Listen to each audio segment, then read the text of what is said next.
Which V8 engine was the best all-around performer in real-world driving?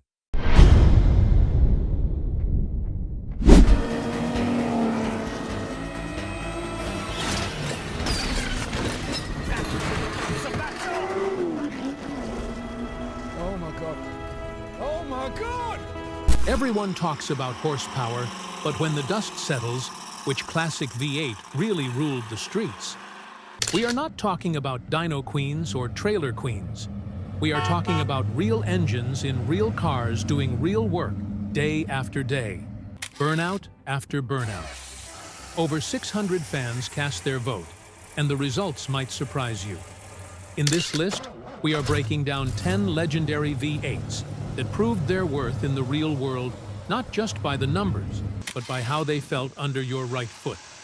Cold starts, mid-range pull, wrenchability in your own garage. From small block survivors to big block bruisers, these engines were not just loud, they were loyal. And if you grew up driving one, you know exactly what we mean. Think your favorite engine made the list? Or did we leave out a hidden gem? Stick around, hit that like button, and let us know in the comments, because this debate is just getting started.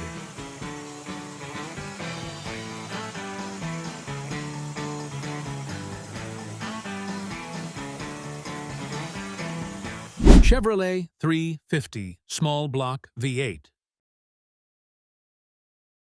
If there is one engine that practically defined American street power for decades, it is the Chevrolet 350 Small Block. Introduced in 1967 and remaining in production well into the 2000s, this V8 powerhouse earned a legendary reputation for reliability, affordability, and raw versatility. With outputs ranging from a modest 145 horsepower to a pavement-ripping 370 in its highest spec factory forms and up to 410 pound-feet of torque, the 350 became the backbone of countless Camaros, Novas, Impalas, and CK trucks. One of its greatest strengths was the sheer availability of aftermarket parts, making it the go-to choice for weekend warriors and drag racers alike. Whether you were a high schooler building your first hot rod or a seasoned engine builder tweaking a street machine, chances are your hands got dirty with a 350. Compression ratios ranged from 8.0 to 1 to 11.0 to 1, depending on the year and application, and the engine was known to take abuse and keep coming back for more. It is no surprise this small block dominated the poll with 63% of the vote. This was not just an engine, it was a movement. As one fan put it, the most common engine in my younger days.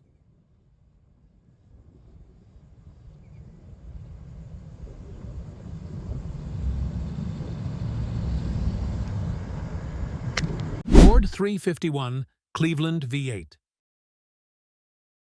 The Ford 351 Cleveland was not just a mid-size V8. It was a bold leap into high RPM performance engineering.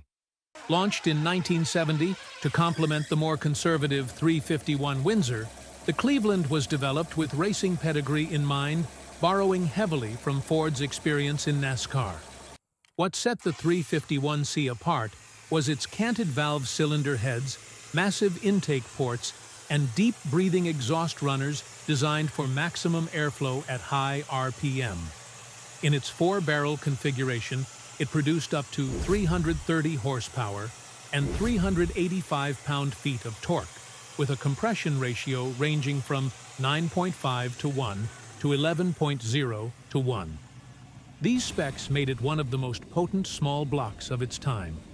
Where the Windsor was optimized for low-end torque and utility, the Cleveland thrived in the upper rev range capable of screaming past 6,000 RPM without hesitation. That high revving nature paired with bulletproof bottom-end construction made it ideal for both street use and track abuse. I still remember standing trackside at a local drag strip in the late 1990s when a 70 Mach 1 rolled up with a Cleveland under the hood. It looked tame, but when it launched, the high RPM howl and tight shifts left a mark. That moment sealed it. The 351C was not just numbers on paper. It was a visceral living machine made to be driven hard and remembered. And with 19% of the fan vote, it is clear the Cleveland still holds respect. I saw it, I heard it, and I will never forget it.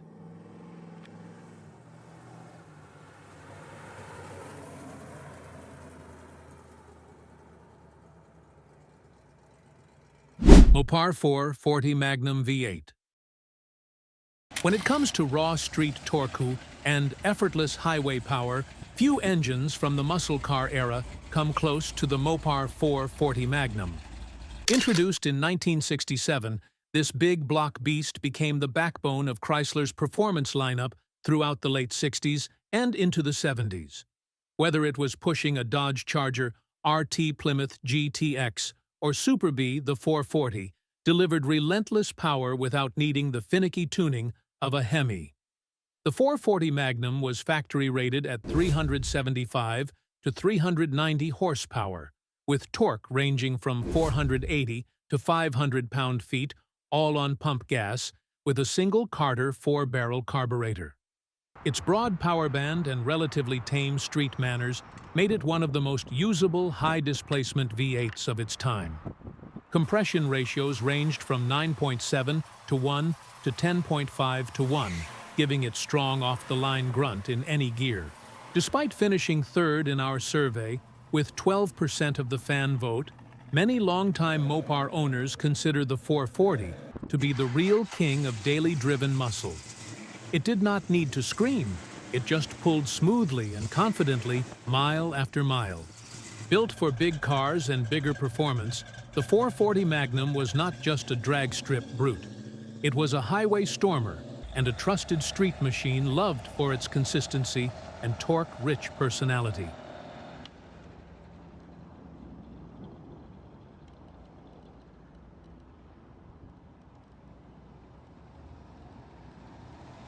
Pontiac 400 Ram Air 3. The Pontiac 400 Ram Air 3 was the kind of engine that did not need hype. It earned respect in silence. Introduced in the late 1960s, it brought real-world muscle to Pontiac's performance lineup by combining high-flow D-port cylinder heads, a performance camshaft, and a 10.75 to 1 compression ratio.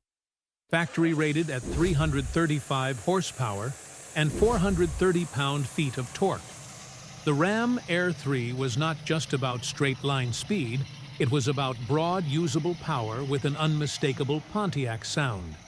Designed for street and strip, this engine delivered instant throttle response and a deep, confident rumble. Its power band made it ideal for mid-size muscle cars like the GTO Firebird Formula 400 and Le Mans T37, where it offered effortless torque without sacrificing reliability or street manners. I saw one up close at a local weekend car show, a 1970 GTO parked between a couple of Chevelle. No flashy paint or wild graphics, just factory Verdoro green and a clean engine bay. When the owner fired it up, the crowd turned. It was not loud, it was right. That signature idle and crisp tone told you everything.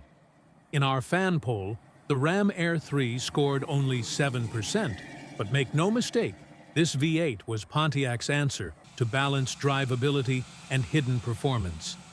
Not built to dominate headlines, but to dominate hearts on the street.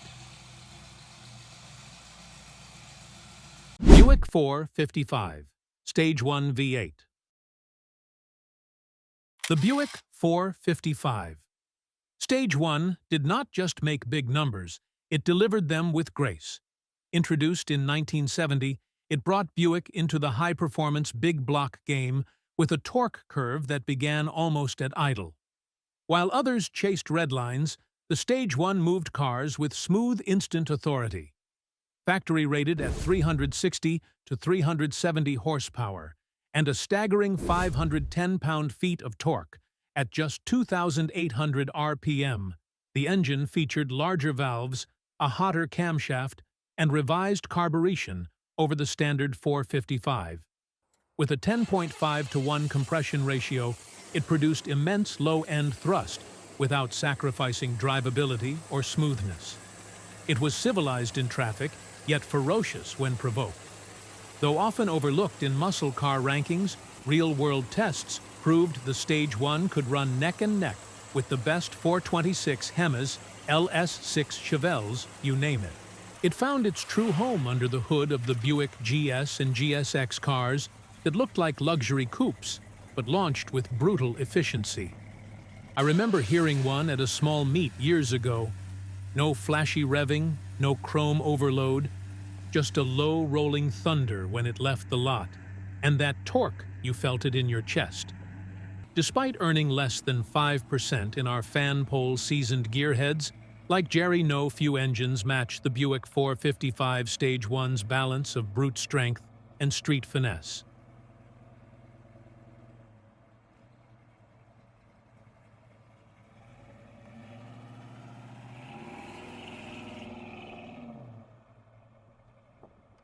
Chevrolet 396 Big Block V8. Introduced as part of GM's Mark IV Big Block family, the Chevy 396 was a major turning point in Chevrolet performance. First appearing in 1965, it quickly became a staple in Chevelle SS 396's, Impala SS models, El Caminos, and early Novas. While it may not have the name recognition of the 454, the 396 earned its stripes as one of the best balanced big blocks of its time. Depending on the trim factory, horsepower ranged from 325 to 375, with torque figures between 410 and 425 pound-feet. It ran on compression ratios between 10.25 to 1 and 11.0 to 1, and featured square port or oval port heads depending on application. The 396 was well matched to street-use brutal acceleration in a straight line, with enough civility to idle through traffic without drama. It had the torque to light up tires at will, but was also lighter and more responsive than its larger 454 sibling. That made it a popular choice among both daily drivers and weekend racers. The 396 became synonymous with the Chevelle SS badge and helped define the golden age of GM street muscle. While it did not rank in the top 4 in our survey, there is no denying the 396's real-world legacy. It was affordable, powerful, and absolutely everywhere in the late 1960s. Got a 396 story? Drop it in the comments.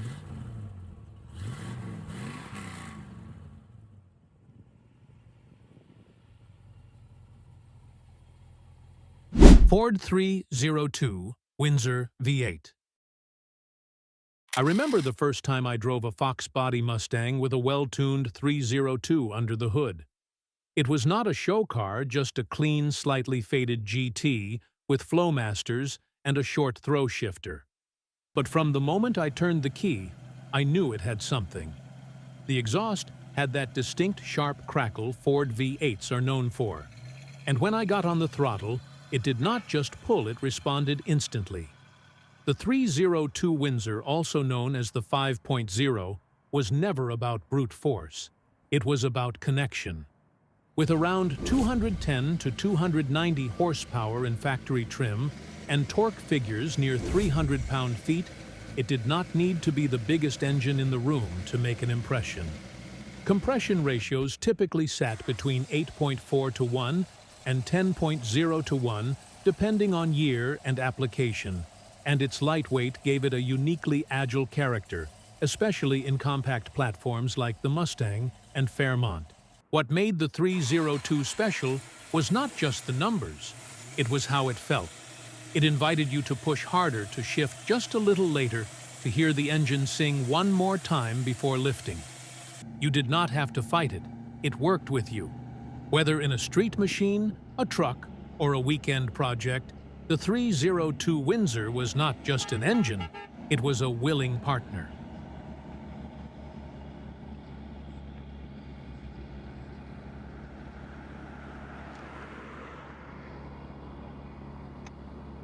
Oldsmobile Rocket 350 V8. Often overshadowed by its Chevy cousin, the Oldsmobile Rocket 350 was a completely different engine with a unique personality and loyal following. Built exclusively by Oldsmobile, this small block V8 was designed for smooth, dependable power, not just peak numbers. With factory ratings around 310 horsepower and 390 pound-feet of torque, the Rocket 350 used a cast-iron block with high nickel content, making it more robust than many other small blocks of the era.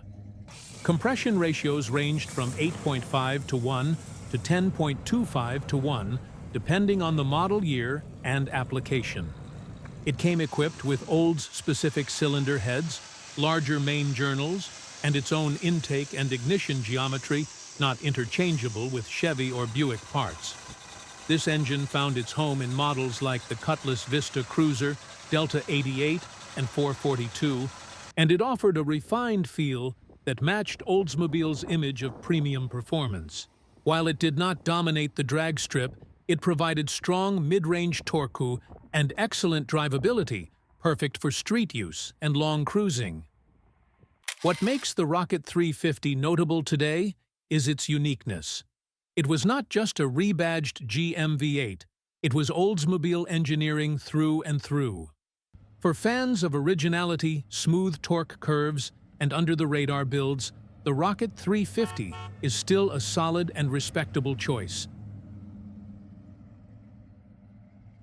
AMC 401 V8. The AMC 401 V8 might not get mentioned as often as big blocks from Ford, Chevy, or Mopar, but make no mistake, this was a serious performance engine.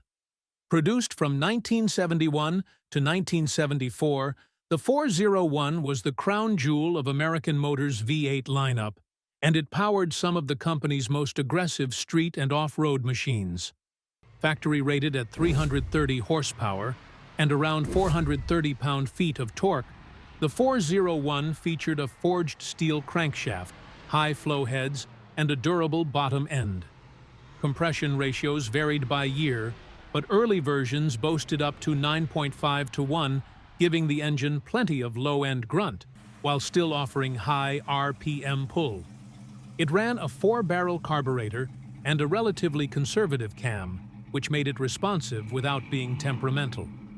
This engine was not just for muscle cars, it found its way into the AMX Javelin Jeep Wagoneer and even police matadors. Its versatility and ruggedness made it ideal for both street performance and heavy-duty use. For AMC fans, the 401 represented the company's full commitment to high performance. It may not have the numbers in today's spotlight, but many who have driven or built one swear by its reliability and punch. Do you think the AMC 401 deserves to be in our next V8 engine fan poll? Let us know if it should make the cut. Chrysler 383 V8. The Chrysler 383 V8 is one of the most underrated big block engines of the muscle car era. Introduced in 1959 as part of Chrysler's B-Series engine family, the 383 quietly powered some of the best full-size and intermediate Mopars for over a decade. It may not have the prestige of the 426 Hemi or the brute torque of the 440, but for many drivers, the 383 was the perfect balance of performance and practicality. Factory rated at 325 to 340 horsepower and up to 425 pound-feet of torque, the 383 ran on compression ratios ranging from 9.2 to 1 to 10.0 to 1, depending on the year and model. It was equipped with either a 2-barrel or 4-barrel carburetor and featured cast-iron heads with excellent flow characteristics.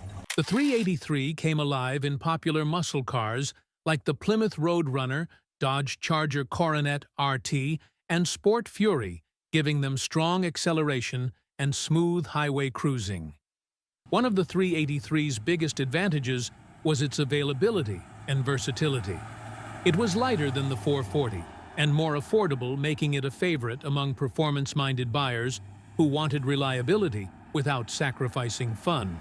For many Mopar fans, the 383 was their first taste of big block power, and it delivered every time. Though often overlooked today, the Chrysler 383 V8 deserves its place among the greats for its blend of real-world drivability, strength, and unmistakable Mopar charm. There you have it. 10 classic V8 engines that did not just make noise, they made history. Whether you are loyal to small blocks, live for big block torque, or remember the thrill of tuning a carb on a Saturday afternoon, these engines earned their reputation where it mattered most on the street. We know the debate does not end here. Maybe your favorite did not make the cut, or maybe it did, and you have got a story to tell. Either way, we want to hear from you. Like, comment, and subscribe for more muscle car memories, and let us keep the legend of real American horsepower alive.